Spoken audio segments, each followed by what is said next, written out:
여러분 안녕하십니까? 러시아 선교사 김바울 목사입니다. 오늘의 말씀드릴 제목은 만물의 마지막이 가까웠으니 정신을 차리라 라는 제목으로 말씀드리겠습니다.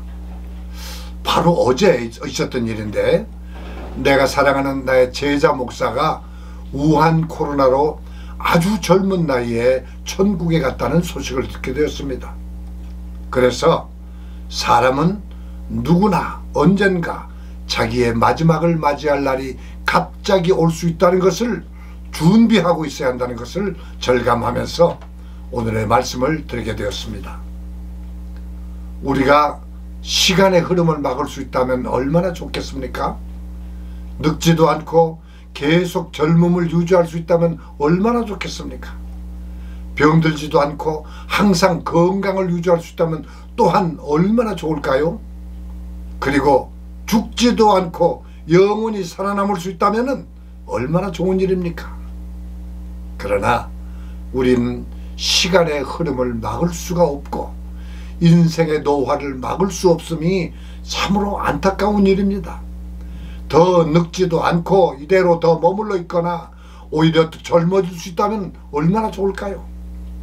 그러나 처음이 있으면 마지막이 있고 시작할 때가 있으면 마칠 때가 있다는 성경에 기록된 하나님의 그 섭리와 법칙을 막을 수 없으므로 우리는 태어날 때가 있으면 언젠가 반드시 죽는 날이 온다라고 하는 하나님의 섭리에 순응할 수밖에 없습니다. 그런데 우리는 다른 사람들의 마지막 날을 종종 보면서도 또 나의 마지막 날도 언젠가는 온다는 사실에 대해서는 생각하기도 싫어하고 준비하기를 꺼려합니다. 그러므로 우리는 항상 나의 마지막의 날이 오늘이나 내일이나 혹 멀지 않은 가까운 날에 닥쳐올 수 있다는 그 절박함을 가지고 나의 마지막 날을 준비하는 지혜를 가져야 합니다. 지금 젊었다고 해서 안심해서는 안 됩니다. 지금 건강하다고 해서 자만해서도 안 됩니다. 지금의 이 세상의 급변하는 모습을 보면서 내일을 기약할 수 없는 위기에 처해 있음을 우리는 반드시 생각해 봐야 합니다. 그래서 오늘 베드로전서 4장 7절에서 8절까지의 말씀을 생각하면서 지금 오늘 내가 우선적으로 해야 할 일에 대해서 말씀드리려고 합니다. 자, 베드로전서 4장 7절에서 8절의 말씀을 자세히 읽어드리겠습니다. 만물의 마지막이 가까웠으니 그러므로 너희는 정신을 차리고 근신하여 기도하라. 무엇보다도 뜨겁게 서로 사랑할지니 사랑은 허다한 죄를 덮느니라. 오늘 이 본문의 말씀을 가지고 우리가 지금 곧 해야 할 일을 생각해 보도록 하겠습니다. 첫째, 만물의 마지막이라는 그 말에 대해서 생각해 보겠습니다. 이 사람들은 만물이라고 하면은 이 세상의 산천초목이나 도시나 건축물 같은 그런 보이는 물질 세계를 만물이라고 생각하지만은 하나님은 영이시기 때문에 보이는 물질에 대해서 말씀하는 것이 아니요, 하나님께서 창조하신 모든 인간들과 그들의 영혼을 만물이라고 말씀하시는 것입니다.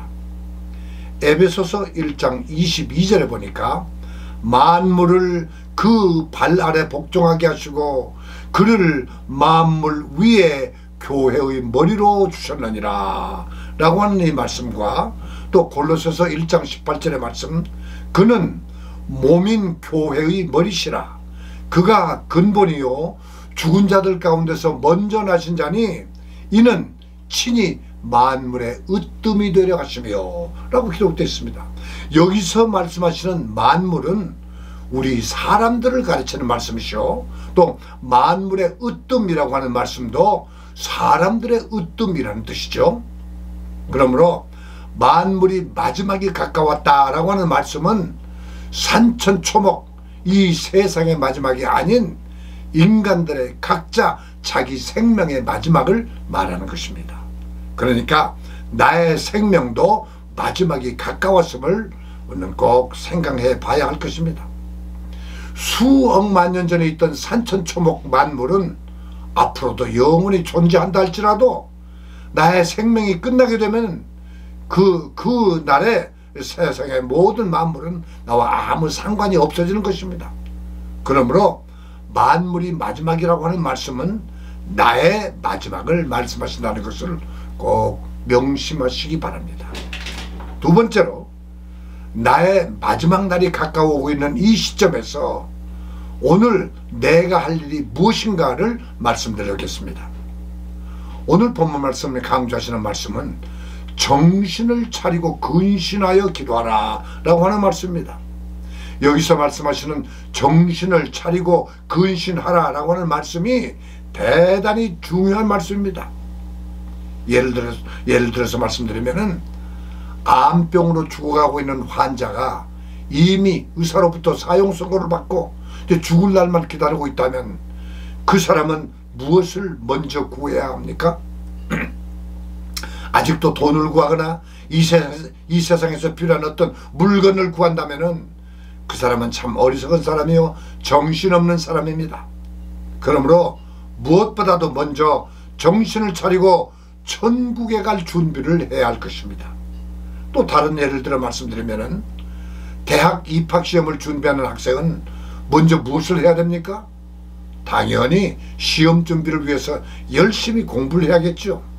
그런데 이 사람이 친구들이랑 놀러만 다니며 오락만 즐기고 있다면 이런 사람은 참 어리석은 사람이요 정신없는 사람입니다.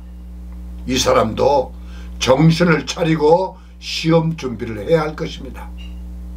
마찬가지로 말세를 맞이하는 우리 성도들의 해야 할 일과 기도의 제목이 무엇입니까? 예수님의 심판대 앞에서 주님 앞에서 심판받을 때에 내놓아야 할 열매를 준비하기 위해서 우리는 열심히 기도해야 하지 않겠습니까? 각자 자기가 예수님께로부터 받은 그 달란트를 잘 활용해서 주님 앞에 내놓아야 할 것이 무엇인지 계산해보고 심판받을 준비를 해야 할 것입니다. 그러므로 우리 성도는 하나님께서 나를 향하신 하나님의 뜻을 알기 위해서 기도해야 하고 또 그 사명을 잘 감당할 수 있는 믿음과 능력을 달라고 하나님 앞에 간절히 기도해야 합니다. 그런데도 아직도 어떤 사람들은 하나님의 나라와 하나님의 영광을 위한 기도는 하지 않고 모두 이 땅에서 육신적인 삶만을 위해서만 기도하고 있습니다. 무엇을 먹을까? 무엇을 마실까? 무엇을 입을까? 어떻게 살까? 하며 세상 부귀영화를 얻기 위해서만 기도하는 사람들이 너무 많음을 보게 됩니다. 그러므로 우리는 정신을 차리고 하나님의 나라가 내 마음에 임하시고 하나님의 뜻을 이룰 수 있도록 열심히 기도해야 할 것입니다. 또 세 번째로 생각할 것은 만물의 마지막 때에 성도가 해야 할 일은 뜨겁게 서로 사랑하라 라고 하는 말씀입니다. 예수님께서 강조하시는 서로 사랑이라고 하는 말씀은 사람들이 말하는 인간적인 사랑을 말하는 것이 아닙니다. 인간적인 사랑은 모든 인간들뿐만 아니라 모든 동물들도 자연적으로 본능적인 사랑을 잘들 하고 있습니다. 이 본능적인 사랑은 사랑하지 말라고 해도 서로 잘들 사랑하고 있습니다. 모든 크리스찬뿐만 아니라 선한 사람, 악한 사람, 모든 사람들도 자기들끼리 서로서로 잘들 사랑하고 있습니다. 자기 가족끼리, 자기 친구들끼리, 자기 이웃끼리, 자기 민족들끼리는 서로서로 잘들 사랑하고 있습니다. 누가 가르쳐 주거나 누가 사랑하라고 강요하고 명령하지 않아도 자연적으로 본능적으로 사랑할 수밖에 없습니다. 그러므로 인간적인 사랑, 본능적인 사랑으로 서로 사랑하는 말이 아닙니다. 성경이 말씀하시는 사랑은 영적인 사랑, 곧 하나님의 마음으로 사랑하라는 말씀이요 그의 육신을 사랑하는 것이 아니요 그들의 영혼을 사랑하라는 말씀입니다. 영적인 사랑은 불쌍히 여기는 마음입니다. 영혼이 지옥에 갈 수밖에 없는 그 불쌍한 사람의 영혼을 구원해주고 하나님의 은혜를 받을 수 있도록 도와주는 마음이 불쌍히 여기는 마음이요, 영적인 사랑입니다.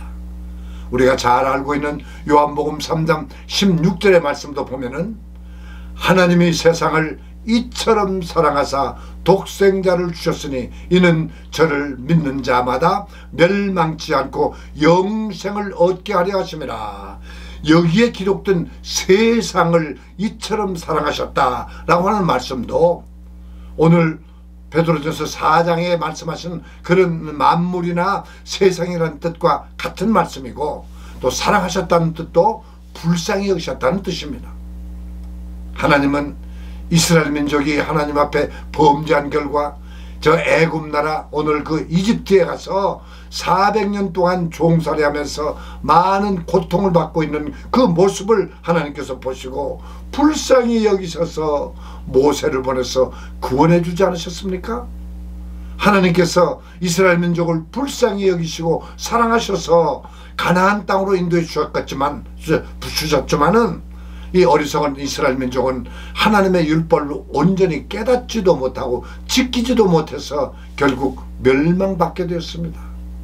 이러한 어리석은 인간들을 불쌍히 여기셔서 하나님은 자신이 인간의 모습으로, 그리고 종의 모습으로 이 땅에 오셔서 자기를 희생하시면서까지 우리를 구원해 주지 않으셨습니까? 이것이 하나님의 사랑이십니다. 그렇다면은 예수님께서는 우리를 어떻게 사랑하셨습니까? 예수님께서 우리를 사랑하신 그 방법은 천국 복음을 전해주신 것과 우리들의 죄를 용서해 주심으로써 하나님의 사랑을 나타내 주셨습니다. 성경에 보니까 전신마비로 들것에 들려온 청년의 그 믿음을 보시고 청년아 내 죄사함을 받았느니라 라고 말씀한 그 말씀 한마디에 그 청년이 죄 용서를 받고 고침받아서 자기의 들것에서 일어나서 자기의 들것을 들고 집으로 돌아갈 수 있었습니다. 이와 같이 예수님의 용서가 바로 예수님의 사랑이십니다. 또한 하나님의 사랑은 자기를 희생하시는 사랑이었습니다. 사람들은 자기를 위해서 이웃을 사랑하지만은 하나님은 이웃을 불쌍히 여기셔서 자기를 희생하시면서 우리를 사랑하시고 구원해 주셨습니다. 요한일서 4장 10절에 보니까 사랑은 여기 있나니 우리가 하나님을 사랑하는 것이 아니요 오직 하나님이 우리를 사랑하사 우리 죄를 위해서 화목제로 그 아들을 보내셨습니다. 이와 같이 예수님께서 하늘의 영광을 버리고 이 땅에 오신 그 자체가 우리를 구원하기 위한 사랑이요 자기의 희생이 아니겠습니까? 그러므로 만물의 마지막이 가까웠으니 무엇보다도 열심히 사랑하라 라고 하는 말씀은 영혼이 죽어있는 사람들, 하나님의 은혜를 깨닫지도 못하고 은혜를 받지도 못하는 사람들, 지옥으로 끌려가는 그 불쌍한 사람들을 불쌍히 여겨서 그들을 구원해 주라는 그런 말씀이십니다. 이것이 뜨겁게 서로 사랑하라라고 하는 말씀입니다. 서로 마음에 드는 사람들끼리, 가까운 친구끼리, 가까운 교인끼리 인간적으로 사랑하고 서로 친절히 대해주고 서로 도움을 주고받는 그런 인간적인 사랑은 모든 세상 사람들이 하는, 그런 누구나 하는 인간적인 본능적인 사랑일 뿐입니다. 이런 인간적이고 본능적인 사랑으로 뜨겁게 사랑하라 하는 것이 아닙니다. 서로 불쌍히 여겨주고 자기를 희생하는 것이 성경이 가르쳐주는 사랑입니다. 자, 또 네 번째 생각할 말씀은 오늘의 본문이 주시는 말씀 중에 가장 중요한 말씀인데, 하나님의 사랑으로 우리가 서로 사랑하면 우리의 허다한 죄가 용서받는다는 놀라운 사실입니다. 죄 용서 없이는 구원이 없습니다. 죄 용서 없이 하나님의 자녀가 될 수가 없습니다. 죄 용서 없이 하나님의 축복을 받을 수가 없습니다. 그래서 예수님께서 이 땅에 오셔서 첫 번째 하신 말씀이 회개하고 죄 용서를 받으라 라고 먼저 외치셨다는 것입니다. 그런데 사람들은 회개 없이 예수 믿는다고 쉽게 말들 하고 있습니다. 용서받지도 못하고 구원받았다고 쉽게 생각하는 것이 큰 문제입니다. 용서받지 못하고 죄를 가진 사람은 하나님과 아무런 상관이 없습니다. 그러나 우리가 하나님의 사랑을 배워서 그 사랑으로 서로 뜨겁게 사랑하면 주님께서 우리의 알고 지은 죄, 모르고 지은 죄, 큰 죄, 작은 죄, 입으로 지은 죄, 마음으로 지은 죄, 이 허다한 죄를 모두 용서해 주신다고 분명히 말씀하고 계십니다. 우리가 일일이 고백하지 못해도 주님의 사랑으로 서로 사랑하면 허다한 죄를 용서받을 수 있다고 하시니 이 얼마나 좋은 은혜며 얼마나 큰 축복입니까? 사랑하는 여러분, 우리는 우리의 때가 얼마 남지 않은 것을 절박하게 느끼면서 우리는 뜨겁게 서로 사랑해야 합니다. 그렇다면 우리는 어떻게 서로 사랑해야 합니까? 성경이 말씀하시는 서로 사랑하는 삶이란 이웃의 영혼을 구원하기 위해서 열심히 전도하라는 것입니다. 잘 믿는 성도끼리 서로 교제하고 사랑하는 것도 중요하지만은 아직도 구원받지 못한 사람들을 위해서 전도하는 것이 이 이상 더 큰 사랑이 없습니다. 그리고 전도하려고 자기의 시간과 물질과 정성과 생명까지 바치려고 하는 그 마음으로 사랑하는 그 사랑 이상이 더 큰 사랑이 없다고 했습니다. 누가복음 5장 32절의 말씀 보니까 내가 의인을 부르러 온 것이 아니요 죄인을 불러 회개시키러 왔노라 라고 말씀하신 예수님께서는 나와 여러분들과 같은 그런 죄인의 죄를 용서해 주시고 또 구원해 주시기 위해서 십자가에 달리사 자기를 희생해 주심으로 하나님의 사랑을 우리에게 나타내 주셨습니다. 이것이 예수님께서 우리를 사랑하시는 확실한 증거이십니다. 그리고 또 말씀하시기를 요한복음 15장 2절에서 14절까지 말씀, 내 계명은 곧 내가 너희를 사랑하는 것 같이 너희도 서로 사랑하라 하는 이것이니라. 사람이 친구를 위하여 자기 목숨을 버리면 이보다 더 큰 사랑이 없나니 너희는 내가 명하는 대로 행하면 곧 나의 친구라. 아멘. 우리가 죄인 한 사람을 회개시키기 위해서 나의 시간과 물질과 피와 땀을 흘리면서 수고하는 것이 곧 하나님을 사랑하는 것이요 또한 내 이웃을 사랑하는 것입니다. 이렇게 구원받지 못한 친구를 위해서, 다시 말씀드리면 구원받지 못한 자기의 이웃을 위해서 자기의 목숨까지 바리려고 하는 그 심정으로 전도해야 예수님께서는 나를 친구라고 인정해 주시고 친구라고 불러주시며 나를 끝까지 사랑해 주실 것입니다. 사랑하는 여러분, 우리의 때가 얼마 남지 않았습니다. 주님 오실 날이 매우 가까워 오고 있다는 것은 영적으로 조금만 깨어있는 사람들은 눈으로 볼 수도 있고 또 느낄 수도 있습니다. 그러므로 오늘 우리에게 주신 말씀이신 만물의 마지막이 가까워 있으니 주님 맞이할 준비를 위한 기도를 드려야 합니다.